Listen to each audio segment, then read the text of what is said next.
Hey everyone, it's Caitlin and welcome to another video. Before I even say anything else, I'm just gonna say I'm still vegan. No, this isn't clickbait.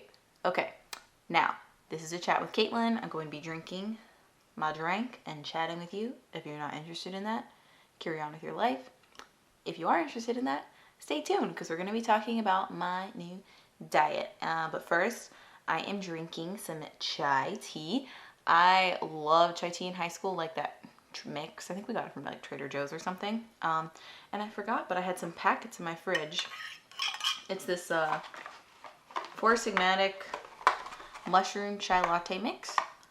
I'll link it below if you're curious, or you can just buy whatever chai tea suits your fancy, but I like it. I used 2 packets and I added like a cup and a half of water and it tastes very, very yummy, but it's hot, but still tasty.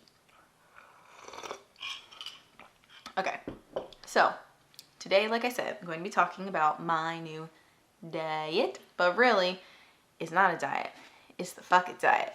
If you guys have never heard of this book, I would highly, highly recommend that you read it. I'm actually not even finished yet, but this is a topic that I've been thinking about for a while, and reading this book has honestly changed my mindset and mentality so much. And just as a disclaimer, I'm not a dietitian.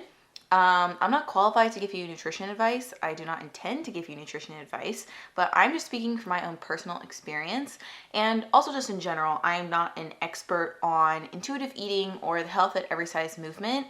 I will share as much accurate information as I know, but if you're interested in learning more, I'd recommend checking out this book or following some other helpful resources. I'll share a few people who inspire me in the comments below. But now that that's all out of the way, this book is essentially about intuitive eating and how we're all raised in today's society on sorry, I might curse a lot, but you know, it's like in the title, on really crappy diet culture, okay? Like ever since we were children, it has been ingrained in us that as women especially, we need to be thin to be beautiful, eat a certain amount of food, follow a specific diet or whatever in order to please men, maybe find confidence in ourselves, excel in society, any of the above. And I have totally fallen prey to that. I had an extreme lack of self-confidence in high school, and I definitely used food to sort of control that and just my life. It was an aspect of things that I could control when I felt like a lot of my life was out of control. And even nowadays, a little less nowadays since I've changed my mindset, but growing up through college and then even in my young adult life, I noticed that whenever I personally get stressed out, my mind likes to control some things. So sometimes I will hear chatter or noise in my mind that encourages me to go back to those tendencies. So that's just my personal experience with it. I was raised as a vegetarian, and I don't think I went vegan for dieting purposes. I know a lot of people transition to a vegan diet from an eating disorder, but for me, I was already kind of on like a little health orthorexia binge, and I did go vegan during that time, but I was initially interested in veganism for health, but then I found the ethical reasons and I made a connection to it. I'll talk more about this later probably, but I'm not vegan because of an eating disorder, and I'm still vegan, and I intend to be vegan for the rest of my life because it's a cause that I strongly believe in, and that's not the point of this video. The point of this video is that media and society and even us, like, we are feeding each other lies because that's what we've been told to believe. And this book kind of helped me to change my mindset and change that. And, you know, I feel like growing up, I always felt like I had to be skinny to be beautiful, or I would see all these really fit Instagram models or people who were just using editing apps, or maybe they do look super fit in real life, and I felt like that if I wasn't as fit as them or as beautiful as them or even ate as much as them, then I wasn't worthy, or I wasn't going to succeed in life, or, you know, X, Y, or Z. I think all of us have been caught in the comparison trap, and like even just looking at what someone else puts on their plate and being like, oh, well, they're not eating as much as I am, so maybe I should eat less. That whole mentality can totally mess with you. It did mess with me, and I just got to a point where I was so tired of it, but I also felt like I was in a trap because I still believed that, like, if I wasn't thin or fit or beautiful or whatever, I wasn't X, Y, or Z. So I wanted to get out of it, but I wasn't really sure how to get out of it. But then I came across this book. A lot of my friends have been reading about it or posting about it on social media. Maybe you've heard about it. But basically, the fuck it diet is that there is no diet, and you need to listen to your body and what it's actually telling you that it wants. And I know intuitive eating, like, a lot of people think that they don't like it or can't do it because they say, if I eat intuitively, I'm gonna eat donuts every day for the rest of my life. That's a very common example. You probably won't. You'll probably get sick of donuts. The point is, though, to allow your body what it wants and what it craves, whether that is quote unquote junk food or healthy food or somewhere in between. If you're craving a burrito for breakfast, eat a burrito for breakfast. If you're craving ice cream for lunch, eat ice cream for lunch.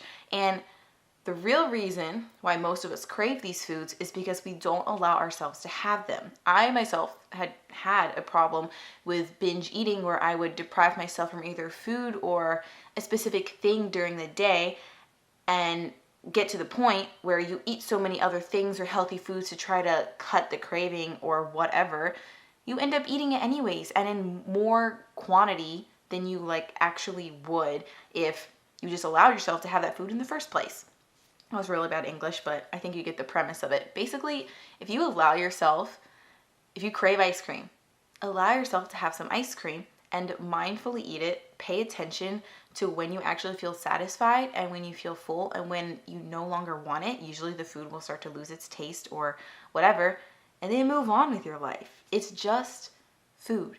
I love food. Food is a huge part of my life, but it also is not the be-all end-all of life. And, people say eat to live, don't live to eat. I think we sort of need to fall somewhere in the middle of that spectrum. You shouldn't think about food all the time. It shouldn't be always constantly on your mind. When you're eating breakfast, you shouldn't be planning out your lunch, or you shouldn't be planning out next week's dinner and then saying, oh, well, I'm going on vacation or I'm going out with friends this weekend and I'm going to be eating like unhealthy food, so I need to work out extra hard this week. No, you should just listen to your body day by day and give it what it's craving. And if you've lived in a state of calorie deprivation or depriving yourself from things, when you first switch to intuitive eating, you're going to be craving junk food or food that you call unhealthy because you have deprived yourself of it for so long. And food is not just a means for survival. In today's modern day society, it's definitely a social thing. It can relate to your mental health, and eating foods and allowing yourself to eat the things that you want is satisfying, and it goes beyond the nutrients that are on your plate. It's the whole experience. And if you want to eat something that's deep fried, eat it. If you eat that every day, eventually you're going to get sick of it and your body's going to say, hey, I've probably had enough oil or greasy food for now. Let's switch to a salad or some vegetables. And that's just the way intuitive eating works, essentially, from a non-expert. So, like, if you actually listen to what your body is craving, the theory is over time, yes, you will switch from those unhealthy cravings that you've restricted yourself from so long and just sort of actually listen to your body and pay attention to when you want to eat and what you want to eat. And it takes time. There is no set time for each person, but I don't know, like, aren't you just so tired of thinking what you can and cannot eat, or meticulously planning your meals, or telling yourself you can't have this and you can't have that, or like cutting your sandwich in half because you're only allowed to eat half of it? Like, I have done all those things. I've seen people do those things, and I just find that it's so mentally exhausting. And when you actually allow yourself to eat the food that you want to eat, it opens up so much more space in your life for social interactions, for non-food related free time. Like, you don't have to constantly be focusing on this or like when you're going to work out or whatever. I don't, it just feels so nice to allow yourself to eat what you want to eat whenever you want to eat it. And I know there are people who say, well, that's not healthy. Well, you know what? First of all, it's my body. It's my, I have authority over my body. So I'm allowed to put whatever I want into it. And you may have your health agenda and things that you think are better than others. But at the end of the day, do that for yourself. You don't need to judge people or tell people what they can and cannot eat based on what they look like, based on what health issues you may think that they have. Like, you can care for someone and still not micromanage their life. And since allowing myself to really listen to my body and I guess sort of question all of my dietary habits or food rules that I've had, I have eaten more quote unquote unhealthy things. I've added more oil into my diet. I've eaten at different times of the day. I've done this and that. And like, really just questioning, why am I doing this right now? Am I hungry? Do I really want this food or do I want something else? And then listening to what your body's craving just feels so freeing psychologically. And guess what? Nothing happened. I'm still here. I'm still me. And if you do gain weight, first of all, why does it matter so much if you gain weight? It's just society telling us that we need to be thin and beautiful in order to be successful or whatever. If you gain weight, your body probably has a higher set point, which means like healthy weight range for each person, and you're going to feel better, be able to do more, have more energy to actually be mentally coherent throughout the day and not constantly think about food and just live your life. Like, I think for a lot of women, for example, they tend to relax a little on their diets when they get a boyfriend, or maybe guys with girls, not to put gender norms on anything, but just for me, when I started dating my boyfriend, he eats more intuitively and doesn't really have food rules or a ton of food rules that he follows. So if he's like, hey, let's go out and get Thai food, or let's make fried rice for dinner, or I'm really craving this, I would just eat it with him. And you know what? Making the food with him is fun. Enjoying the food with him is fun. Sitting on the couch afterwards is fun. Like, I don't know. I just feel like we all overcomplicate everything we try to put into our bodies. And honestly, I think I could film like 50 videos about this. It's just something I feel really passionately about. And I feel like as someone who's in the food scene, I want to use my platform to share this message with other people. Because yes, on my channel, I do promote healthy, primarily plant-based recipes, and I eat those most of the time in my everyday life. My goal with my blog and my business is to encourage people to eat more plant-based foods, because I do think society has also encouraged us to eat more processed food, and there's a whole other realm we could get into this based on like privilege or income level, what food you're going to crave, like based on what income you were brought up in and what your family had access to, which I do think complicates the topic a little more. It's a very big issue. There's a book on it. There's multiple books on it. But at the end of the day, I just want people to be inspired by plants and incorporate more plants in their diet, because that's how I feel my best. But if they don't do that, I don't care. And that being said, I don't eat completely plant-based food, oil-free, whatever, all the time. I go out and I enjoy French fries with my friends. If I'm craving it, I will eat greasy vegan pizza. Like, living without food rules means that you eat whatever your body's craving. And sweet potatoes taste better when they're coated in a little oil and roasted in the oven. And so I would rather enjoy the sweet potatoes that I'm actually eating than eat like mushy dried out sweet potatoes that weren't coated in a little bit of oil, and then like have that craving for fatty food and maybe binge on other food later because I wasn't actually listening to what I enjoy and what my body is craving, if that makes sense. I'm gonna pause to take a drink of tea. So I did, like, health is relative, healthy food is relative, and yes, I eat a pretty healthy diet. That's just honestly, in part, the way I was raised. I grew up eating a lot of fruits and vegetables, and that's what my body craves most of the time, but not all the time. Sometimes I'll eat chips, sometimes I'll eat pretzels, like whatever.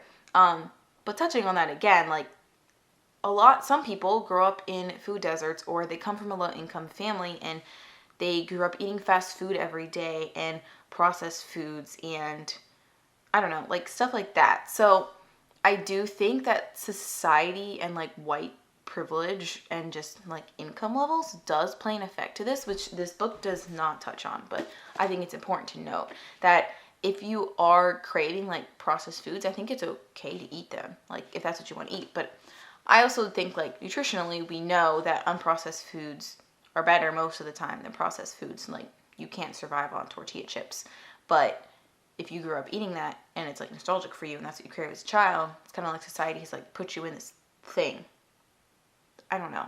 Okay, I'm just side tangent, but I haven't fully processed that thought, but I think you guys know where I'm going. Basically, I just want to encourage you guys to read this book, and if you're interested, I will film more videos on this, maybe like more specific and less rambly, ranty. But the one thing I will say is that this book does kind of like, not bash on veganism, but this girl used to be vegan, more for health reasons, and she says that since she eats like meat and dairy and whatever, she feels better. I can't tell anyone what to put in their body. I can suggest recipes, and like, sure, would I like the whole world to be vegan? Yeah, but not because I want them to be healthy or I think meat is going to give them cancer or whatever. If they want to eat meat, they can eat meat. For me, I'm vegan for ethical reasons, and at the end of the day, I don't want to eat a burger because I don't want a baby cow to die for me just so I can enjoy a piece of meat. That's why I'm vegan. If you're vegan for dietary reasons, like, again, just question everything. Why are you really doing this? Why are you waiting till this certain time of day to eat your food when your body says you're hungry 2 hours earlier? Like, why are you eating your whatever with this? Like, are you food combining just because someone told you that's the way you're going to get a flat stomach, even though, like, you really don't like that or would like to add something else into your meal? Are you avoiding gluten because a ton of people avoid gluten and you think it'll make you skinny like them? Do you purposely choose like healthy products like cauliflower infused pretzels or like veggie infused things because you think that the original food is unhealthy and the food has, my friend Lisa says, like a healthy halo, so you're more inspired to choose that, but then you crave the other thing and you binge on it anyways? That's not healthy either. Basically question everything. Okay. But on the vegan issue, like, I understand where she's coming from because she's just talking about food rules in general. But if you're vegan for ethical issues, that's not really a food rule you have in your life. It's a lifestyle. It's not a diet. And it's more of a moral thing. So that's kind of where I stand on that. But all in all, I still think this book is a really good read and brings up a lot of things. And I'm sort of still digesting it and reading through it. And I feel like I will be talking more on this topic in the future. But I just felt inspired to share. I really don't know if anything I just said made sense. That was a very long-winded ramble, but I feel like I feel so passionate about it that I could just ramble about it for hours. So yeah, I'm just going to abruptly end it here because I can see from my timer that this video is already very long. So let me know in the comments below if you enjoyed this. If you want to know more, I'll link this book. I think you should check it out.